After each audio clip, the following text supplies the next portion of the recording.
Okay, so first things first, I've been thinking carefully about things. I think I'm going to call an audible. You don't know what that means. It's sort of a sports reference in football. It means you kind of assess the situation and kind of change your mind on the fly. I think I'm going to wait to have the test until a week from today. Because I have a lot of people, especially in the second section, that are quarantined right now. I want to know what's kind of funny about all this is like I've had lots of students get quarantined that are like really close to me. Okay, but I mean I've had literally probably a dozen students that have been 6 feet or less away from me. Get quarantined, and I have yet to be quarantined. But I feel great. So I mean, who knows? Yeah. But I think it's going to be really hard. I know. I mean, we'll just cross that bridge when we get there. I'm hoping that we'll have less people in quarantine by next Thursday, and Thursday will be a longer period of time to take the exam anyways. I don't think I'm going to tweak the exam all that much. I'm still going to hold you responsible for the same things, but and I'm actually not going to be here next Thursday, which is sort of weird, but I'll have somebody proctor the exam, and I'll be at a conference on economics of all things, if you can believe that, right? But I think it'll give you more time to study. It'll give you more time to kind of work through the web assigned stuff carefully, and hopefully we'll be on the downside of quarantine. But maybe it'll be more people will be quarantined, and then we'll just have everybody take the test in their dorm room or whatever it is. Okay. All right. So no test tomorrow. We're just going to kind of stay the course. I sort of made that decision last night and had to scramble, but I think we'll be okay. All right. Any questions on that? Questions? Yeah, Marie. Yeah, that's right. 9.6 would be kind of the target. I mean, I might ask you something basic about, like a Taylor polynomial approximation or something. So I would definitely be familiar with some of the rudimentary components of 9.7, but yeah. Power series in toto, that would be something I would hold you responsible for later on though. Yeah, Trent.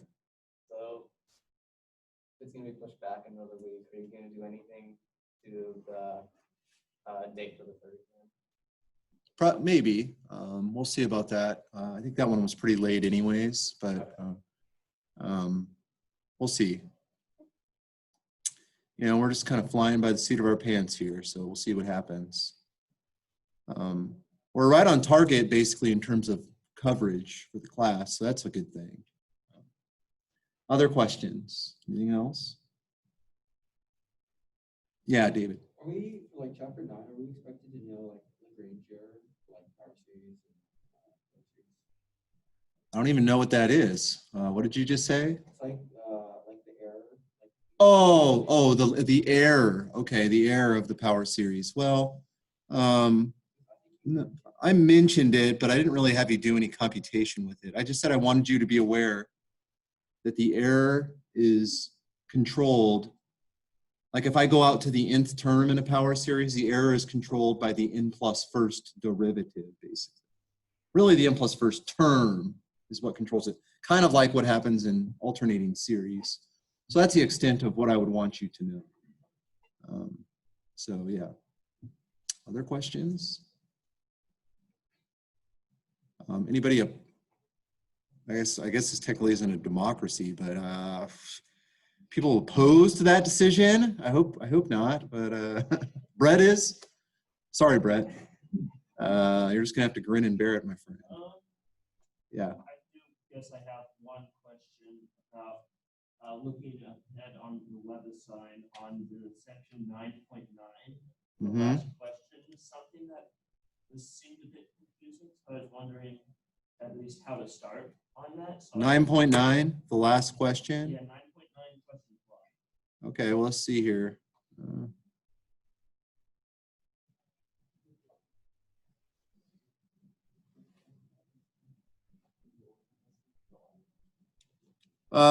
Let's see. Oh, here's the sign in right here.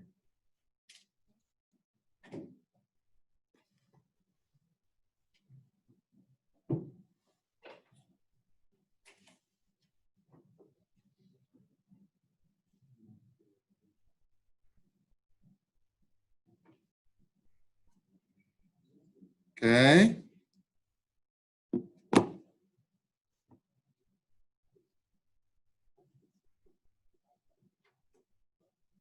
All right, here we go, 9.9. So you're saying the last question then, Question 12. okay? Yeah. So this guy right here, okay, so let me just say, this guy right here, okay, so first of all, we all know and love this power series, right? So 1 over 1 minus x, what is that?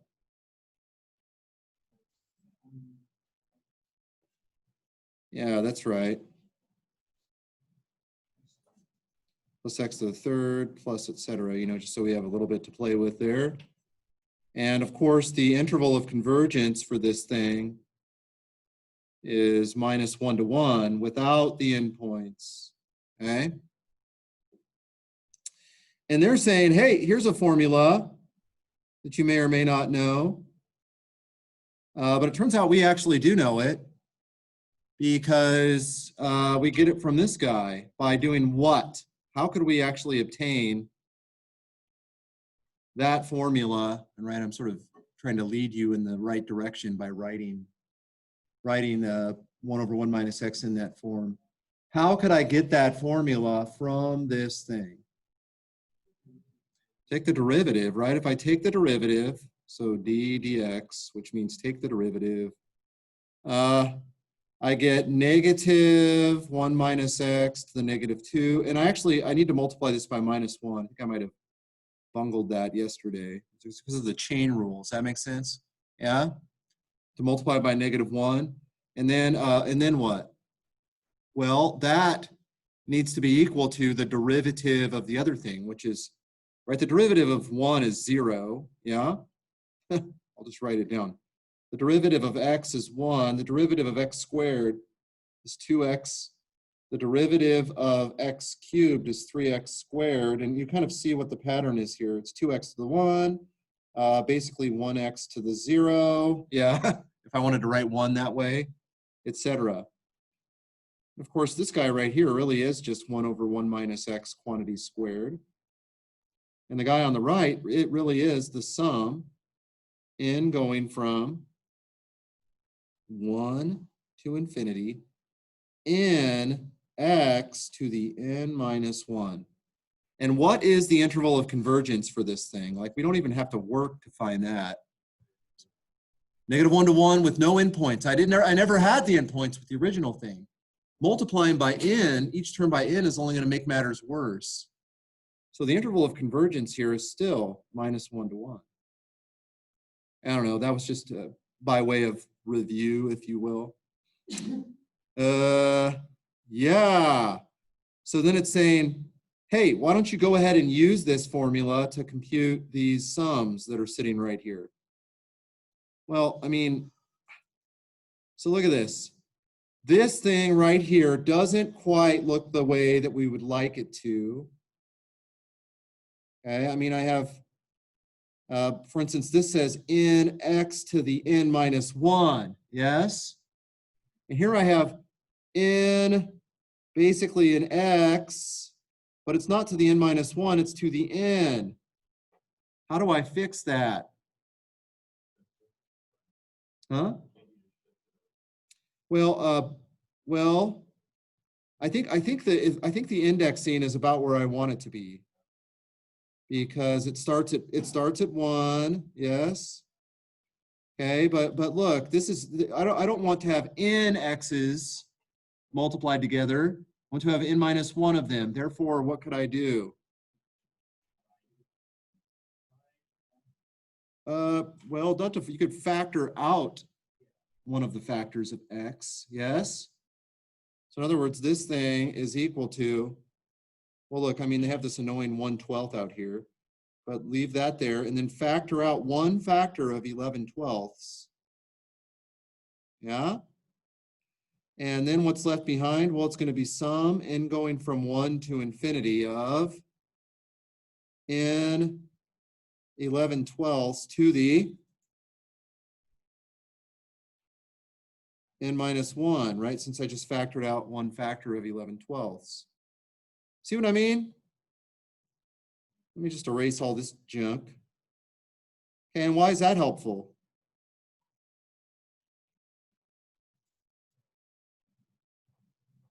Because now I can actually use that formula, correct? I can now use that formula.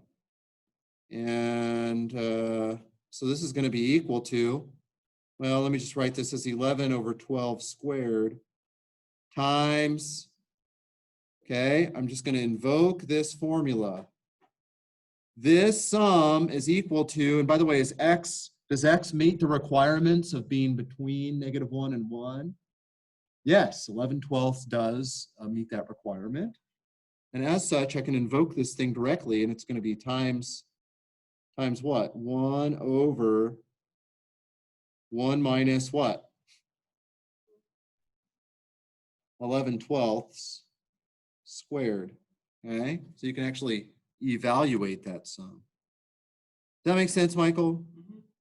And you would do the similar thing on the next one as well. Yeah, then that would just be 1/12 squared, which would be 144 times 11 over 12 squared. Yeah, the 12 squareds would actually cancel. Yeah, right. So I mean, this thing is, I think it's going to just be 1/11 or something. It's just going to come out to be 11. Ooh, okay. Huh. All right. Interesting. Yeah. Yeah, you're right. Cool. All right. So there you go. You have more power than you realized. Now you can actually add up a lot more things than you realized. More than you could have just done with like geometric and telescoping stuff now. Now that we know stuff about power series, you can use it to find lots of other sums. Okay, other questions? Yeah, and again, some of these later sections in WebAssign, I mean, they're good. They're good because they kind of check to make sure you've understood earlier things as well.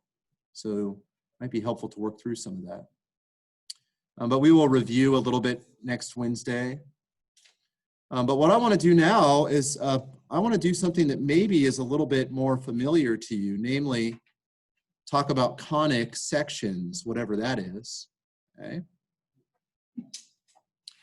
Conics and calculus. Okay. Now, you might be saying to yourself, what is a conic? Well, I'm glad you asked, because we're about to find out. Okay. So we'll talk about what a conic section is. And it turns out that the primary things we'll look at are parabolas, ellipses, and hyperbolas, all of which I am sure you've seen at some point before. But these are the sorts of things that tend to come up when you mess around with a cone, which is what a conic section is. Okay? What do I mean by mess around with a cone? Well, I mean take a plane and like slice, okay? Which is kind of fun to do, I guess. So here are the so-called conic sections. You start with something called a double napped cone, which is supposed to extend infinitely in both directions. It's not like an ice cream cone, although that'd be pretty awesome if you had an infinite ice cream cone, right? That'd be pretty cool. But this thing is, in theory, never supposed to stop in either direction. And so what we're doing here is we're slicing through with a plane, in this case, if I slice it through like this, I get circles, okay? If I slice it through like this, I get parabolas. Do you see that? If I slice it through like, you know, not quite as flat horizontally on one side, I get sort of a stretched out circle, i.e. an ellipse, yeah? And if I slice it like vertically, I get a couple of these things like this and like this, and those are actually hyperbolas, okay? So these are the so-called conic sections. They're what you get from a cone when you actually slice through with a plane in various ways. Make sense? So let's talk about some of this stuff. Oh, and by the way, there's other ways you could slice through with a plane. Okay, what would happen if the plane went through the vertex? Okay, and by the way, the vertex is this point right here. Okay, all of these were kind of avoiding specifically that vertex part. We were kind of staying away from that, steering clear from it. So what would happen if I slice through that vertex? I'm asking you. That is a question that I will let linger. What would happen if I let the plane go through that vertex? So there's actually multiple things that could happen, but what do you see in your mind that could happen? Yeah, Daniel. That's one thing that would happen. You might get a point, yes. If it just slices through like that and through that one point and avoids the upper and lower parts of the coin of the cone. But is there anything else that could happen? Yeah, Maria. Right. So I mean, what you're saying is when you have a hyperbola, you have something going like this and like that. But if I kind of let the plane move towards that vertex in the middle, you actually get something like this or something, don't you? Yeah. And there's one other thing that you can get that's a little strange, but you'll see what I mean on the next slide here. So here are the possibilities. The first one is the one Daniel said, right? These are called degenerate conics, right? They're degenerates, right? So these are degenerate conics because, you know, they're just not very interesting, I guess, okay? So you either get a point, or if the plane kind of lies perfectly on one side of the nap and then the other side of the nap, you could actually get a straight line. You see that in three-dimensional space? And then the third situation is the one that Maria was making reference to. Each one of these represent one of the possibilities when we actually pass through the vertex. Does that make sense? Okay, these are literally all the possibilities that we could possibly encounter. These are degenerate though, so we don't care about those. Okay? What we care about are the interesting ones, namely these ones. Okay? The most comfortable one to deal with is, what do you think? Well, the most comfortable, yes, okay? Yes, that one's easy. Okay, I'm done, right? But I mean these ones, like which of these situations? Basically, by the way, these two guys, you can kind of roll into one case. You understand? A circle is really just an ellipse. Yeah? It's a special case in ellipse. These are actually both ellipses. Okay? The circle just happens to be the situation where you were, I guess, a little bit more careful with how your plane sliced through. Yeah? But then these two are kind of cases unto themselves. Which of these three cases do you think would be the easiest to deal with? Just based on, you know, yeah, probably parabola, yeah? Probably the parabola situation. So that's what we will proceed with first. Okay, oh, let me just mention that conic sections, if I try to represent them with like X's and Y's and whatnot, turns out that this is like the generic form for them. You have a squared, X squared term. You have a cross term involving X and Y. You have a Y squared term. You have an X term by itself, a Y term by itself. And you have a constant, okay? And that equaling 0, okay? Technically, this even takes care of the line case. You know what I'm saying? Like if I took A, B, and C to be 0, I would actually get the line itself. Do you know what I mean? I would actually get this line situation. But what's really interesting is if A, B, and C are things other than 0. Okay. So another way to view conic sections is where each is defined as a group of points with specific geometric properties. So you might, like mathematicians love to make up words to sort of compress a lot of information into one word. So they'll say, instead of saying the collection of all points satisfies something, they'll say the locus of points, not like the plague locusts, okay? But locus, L-O-C-U-S, of points that satisfy some geometric property, okay? So we're going to focus on these particular ways of talking about it next. And by the way, I'm sort of, focus is kind of a pun here because there's going to be a lot of things that we will call the focus of these conics. Sometimes we'll have multiple focuses. The way we say that are foci, yeah, when we're talking about these things. Okay, but first of all, let's talk about parabolas, shall we? Okay. And here I'm going to give you a geometric description of what's happening. Why exactly this is connected to a double napped cone, and this particular geometric definition is connected to that, I want you to think about that because that was one of the great pleasures of my mathematical career, was kind of thinking about it and realizing that indeed it did, this definition did, geometric definition did fall out naturally from the double napped cone definition. Okay, so please, I would encourage you to think about that on your own. But I'm just going to straight up tell you what the geometric definition is. It's the set of all points, okay? It's the set of all points, sometimes you say locus of points, x, y, that are equidistant from a fixed line called the directrix. Okay, here's the directrix right here. Do you see that? Okay, and a fixed point called the focus, right there.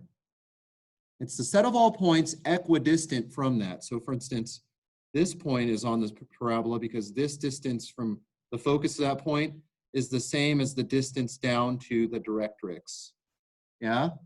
And this point is on the parabola because the distance from the focus over to here is the same as the distance down to the directrix. Do you see what I'm saying? It's the collection of all points x, y that happen to have that property. And it turns out that when you keep track of that, and by the way, when you talk about the distance to the directrix, it's the perpendicular distance from the point, because that's like the shortest path between the point and the directrix, okay? You actually name the distance between the focus and this thing called the vertex right here, okay? And that vertex is also the midpoint between the focus and the directrix. Do you know what I'm saying? So what you do is you call this distance here P, okay? And I have to caveat that. P is actually a directed distance. Okay, so if P is positive, you go up from the vertex to the focus, yes? And if P is negative, which way am I going to go from the vertex to the focus? Down. So P is directed distance, if you will. Okay, so if P is positive, I go up to the focus from the vertex. If P is negative, I go down from the vertex to the focus. This distance in quotation marks, right? So this is distance in quotation marks. This distance here is also P, obviously, yes. That vertex is the midpoint between those two things, okay? Notice that, and you also have this axis thing that they talk about. The axis is kind of like, there's obviously going to be sort of an axis of symmetry for this thing, okay? Because if I have a point over here that's equidistant from the focus to the directrix, then I'm going to have a symmetrical point over here that has the same property. You see what I'm saying? It's that little house I just drew, yeah? So this distance would be D1, and this distance would be D1 right here, okay? So those are nice symmetry, and that you have this axis of symmetry that goes directly through the vertex and the focus, okay? So if you draw a vertical line through the focus and the directrix, you get an axis of symmetry. One thing I want to point out, though, is that a parabola doesn't have to be vertically oriented like this.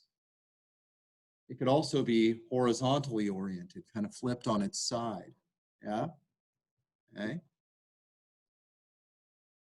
Any questions on this so far? That's the geometric definition of parabola. Any questions on this so far?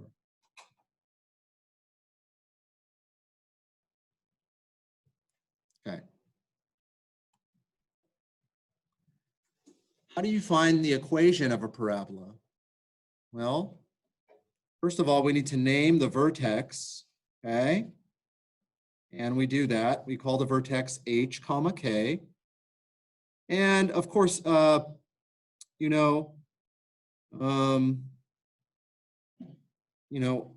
also want to give a formula for the directrix. And the formula for the directrix is y equal to k minus p.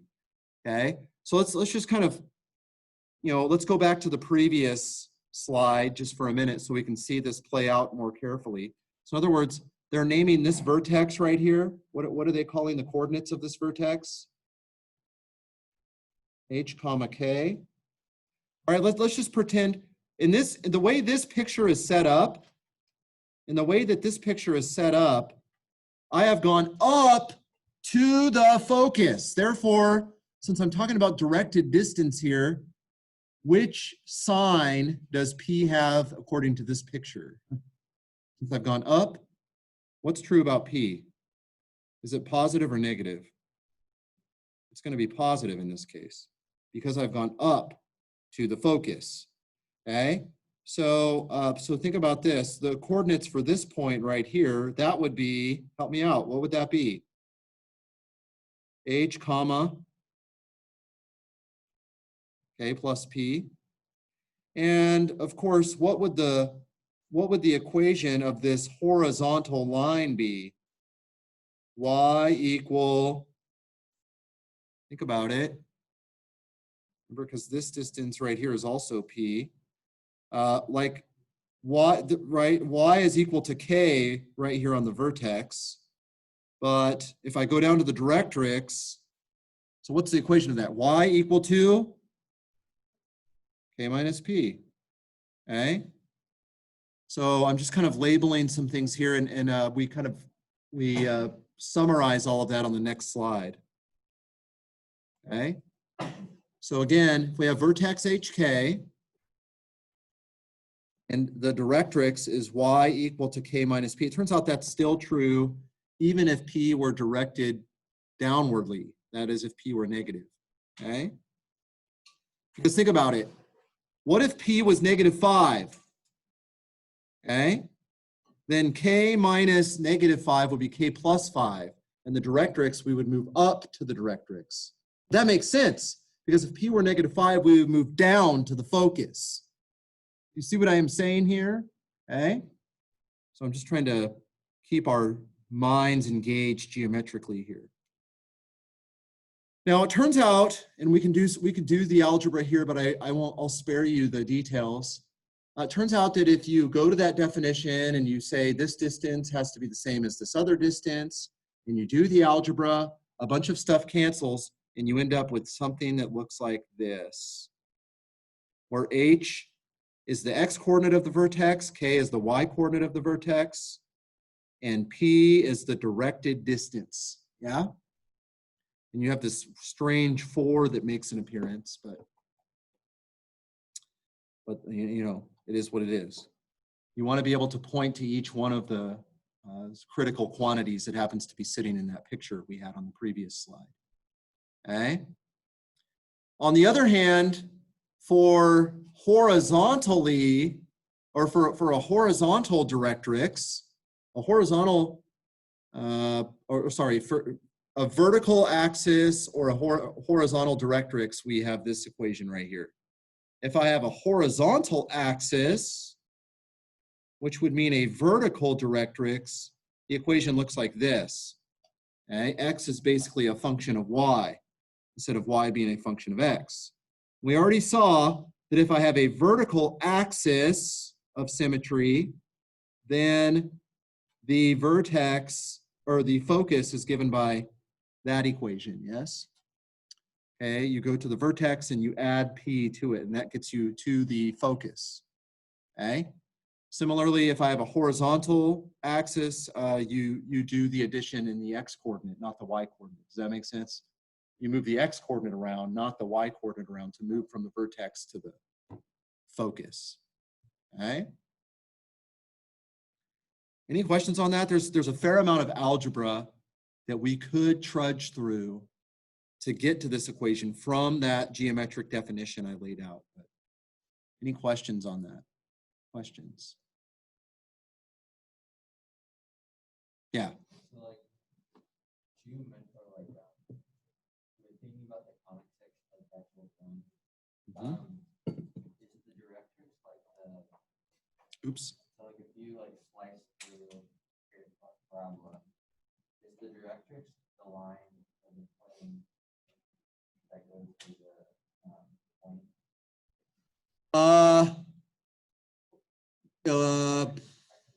No, I mean, so what you're saying is, all right, so where is the directrix in this picture? Because here's my parabola right here, correct? Like that. And you're saying, where is the directrix? So what are you saying? Is it? Is it the plane, or like is it a line? So thinking 3 dimensional instead of 2 dimensional. Yeah. Is it the plane that goes through the point, or the No, no, I mean, the line, the directrix will live somewhere in this plane. Okay, I mean, that's all you can say. And there's another point in the plane that will serve as the focus. Okay. It's not clear at all. You actually do have to do a fair amount of thinking to sort this out. You also have to know what the formula is for the equation of a cone and what that's going to look like if I slice through it with a plane. That's better to think through once you're in Calc 3. That's the sort of thing that you do in there. You think 3-dimensionally all the time. But it's a good question. Okay, so this is the standard equation that, you know, if I took that geometric definition, we could definitely work through it and we'd end up with some stuff canceling and we get this right here. But the main point is HK is the vertex. We have, right, so P is directed distance. This is the directrix. If I have a horizontal directrix and a vertical axis of symmetry, right, this is axis of symmetry. By the way, if I have a vertical axis of symmetry, what is the formula for the axis of symmetry? If I know that I have a vertex x, or sorry, I'm giving it away. If I know that I have a vertex h comma k, what is the vertical axis of symmetry? It's x equal to something. X equal to what? X equal to h. That's exactly right. And if I have a horizontal axis of symmetry, what would it be? Y equal to k. Okay. Just wanted to make sure we're all on the same page. Let's do an example. All right. You guys know this is the equation of a parabola, right? Which direction is this thing going to open? Down, which means that I'm going to have a directrix like that and a focus down here, yeah? Okay. But and remember, so this is right. So so this right here is my h. Oops, that is h comma k. Oh man, be serious. Okay, a second. This is h comma k right here. Okay. I want to figure out what that is, and in this case, p is moving me down. right? So what's going to be true about P in the end? P is going to be less than 0. You know what I mean? And this point right here is going to be the point H, K plus P still. Because I'm adding a negative to this, yes? And so the directed distance is moving us downward from the vertex to the focus here, okay?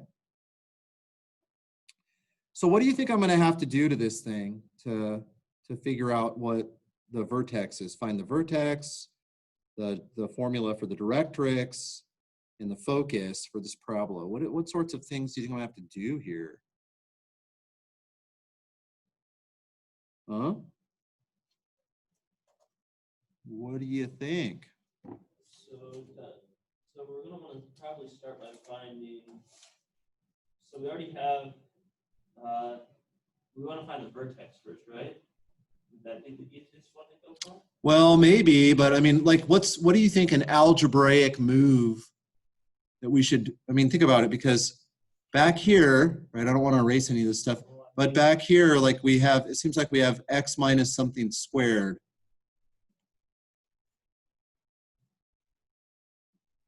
Is it, are you guys just too afraid to say it? You're going to have to, huh? You're going to have to change the form of this thing, so it's going to have to be x minus something quantity squared. Complete the square. Yeah. Now, one thing that might be simple or might be helpful at the beginning is to multiply everything by like -2, for instance, to make the coefficient of x squared 1. That's just something I enjoy doing, okay? Just to help me out. Yes, Jared.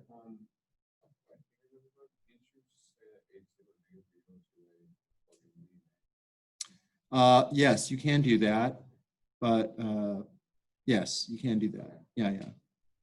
Okay, but I also want to know what the directed distance is and all sorts of other things, which is, so I'm going to try to put it into the form that was on the previous slide. Okay, if I multiply everything by -2, I get like -2y equals, okay, what's the right-hand side going to be?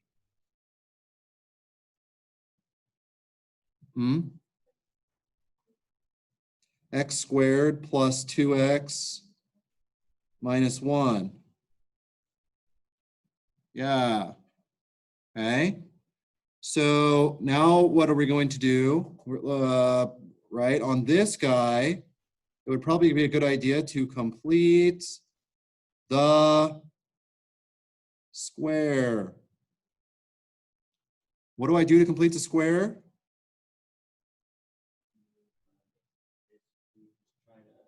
So you take, right, you have the x squared, you have the plus 2x, so it would be x plus 1 squared.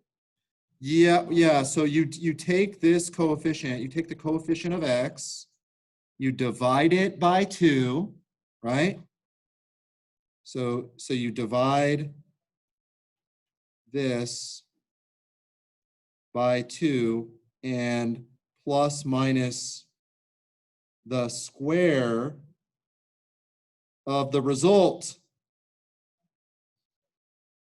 Okay? So if I divide 2 by 2, what do I get? 1. So I'm going to add and subtract what? Yeah, plus 1, minus 1. Okay, so that gives me -2y equals x squared plus 2x plus 1. Minus 1 minus 1 is minus 2. See what I mean? Okay. All right. So then, all right, Michael, you were saying, so what is, you were saying, I mean, you kind of saw the future here. X squared plus 2x plus 1, how does that factor? Yeah. Okay, and then I have minus 2 is equal to -2y. Okay, so what am I going to do here?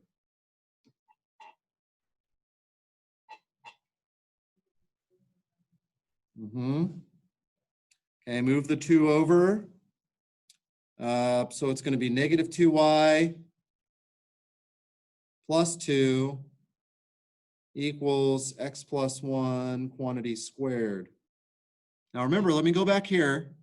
The form is x minus h squared equals 4p times y minus k. Yeah? Okay. So, oops, where am I? Oh, I'm going all the way back to the beginning. Hang on. So let's stay here. Okay. X minus h squared is equal to 4p y minus k. So what should I factor out of the left-hand side? Let me go up here. So yeah, let me write this in blue. -2. So it's -2 y what? -1 equals, let me write this in a funny way. X minus what? -1, x minus -1 squared. That's still not quite in the form that was back here. It's supposed to be x minus h squared equals 4p y minus k. All right? This, I'm having a hard time seeing the 4p. I see x minus h. Okay, right? The form here is x minus h squared equals 4p times y minus k. Right, so what am I going to do with this to kind of bring it home?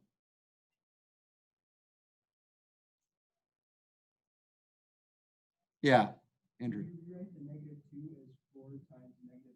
Yeah, that's right. Rewrite the -2 as 4 times -1/2. So let's, okay, and so here it is. X minus -1 quantity squared equals 4 times, so what'd you say, Andrew? Yeah, -1/2. Okay, times y minus 1. There it is. So what's the vertex?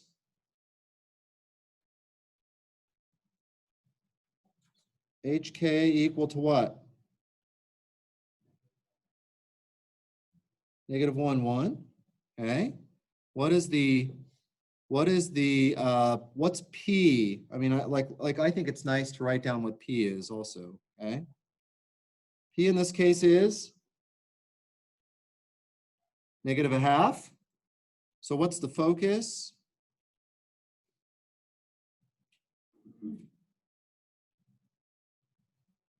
It's going to be HK plus P, all right, which is -1, what? 1/2, right? And finally, what is the directrix?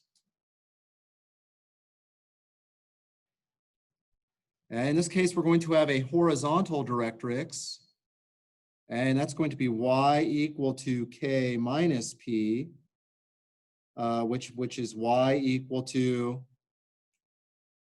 okay, well, k was 1, p is -1/2. 1 minus -1/2 is, yeah, 1.5.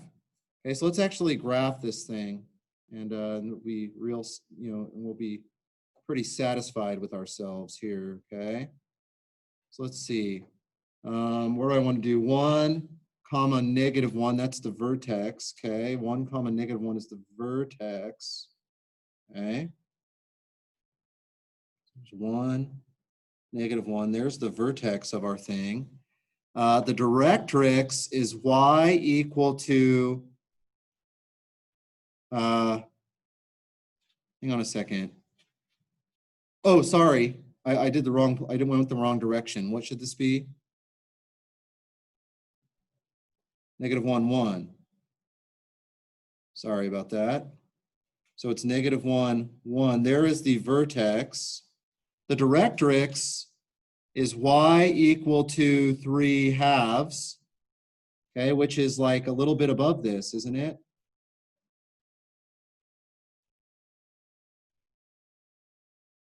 So there's the directrix. And where is the focus? Where's the focus for this thing? So here's the directrix. Let me just kind of make that red.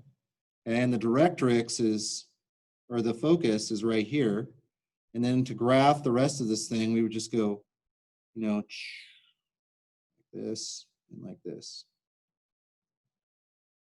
Yeah, I don't know how accurate that is, but probably not very accurate.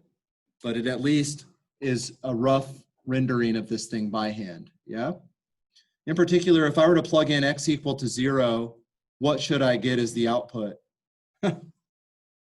Technically speaking, I guess this thing should be going through the point 0, 1/2 or something like that, yeah? All right? But there it is. That's a rendering of this thing. Let's actually go check our work in Desmos here just for kicks. Oh man, I gotta erase some of this stuff. Okay. So let's go over here. Let's go into like a Desmos. Let's erase the tangent thing, okay?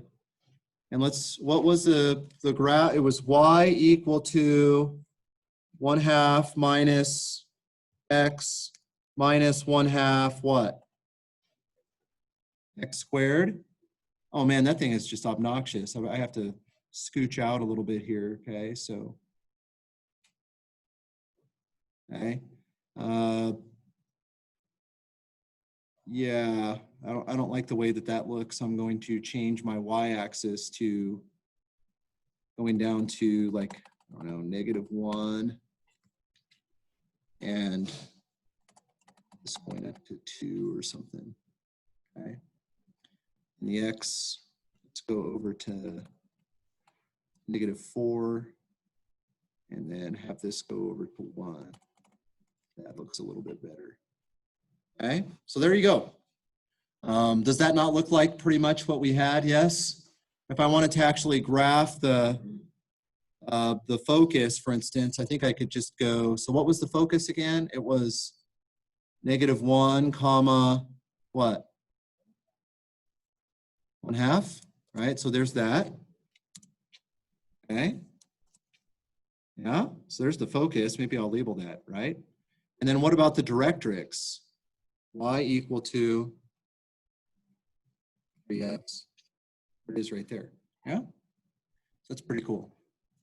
Yes.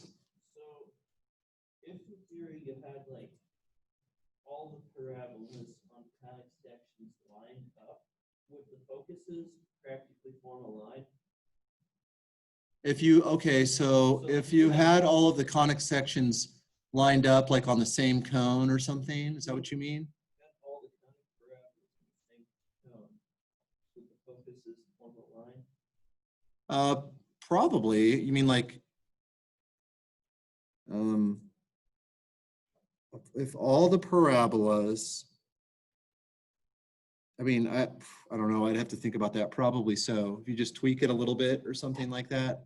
I don't know what kind of a curve you would end up having. I was just thinking like you have, so you got the parabolas coming in at this angle, and then you just keep doing it going up the cone. Well, yeah, but yeah, you would have to keep the plane at the same angle if you were doing it that way. You would have to slice through with parallel planes. Yes. Yeah, I'm not, I mean, you would, like, if you slice through with parallel planes all the way up, you would end up with a line of foci. That's true. But if you start tweaking stuff, well, then it's going to get messed up. Other questions?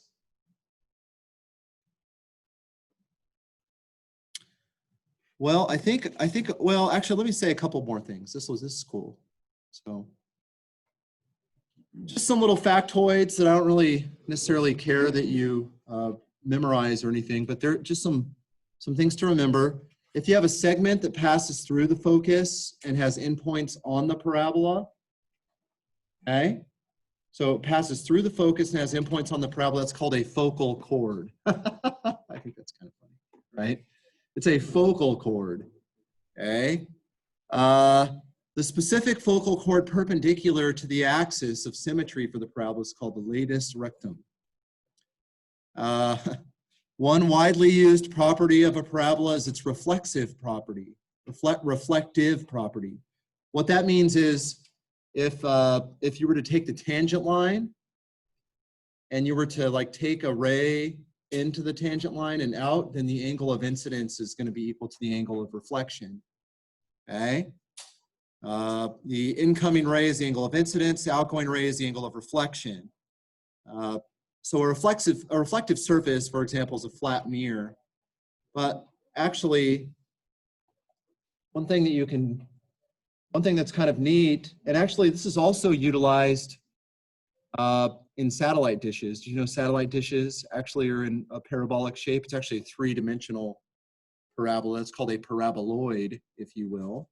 Okay. But one way that this is utilized is like if you have, so like think about it, if I had the tangent line, hang on a second, the tangent line like right here at this point,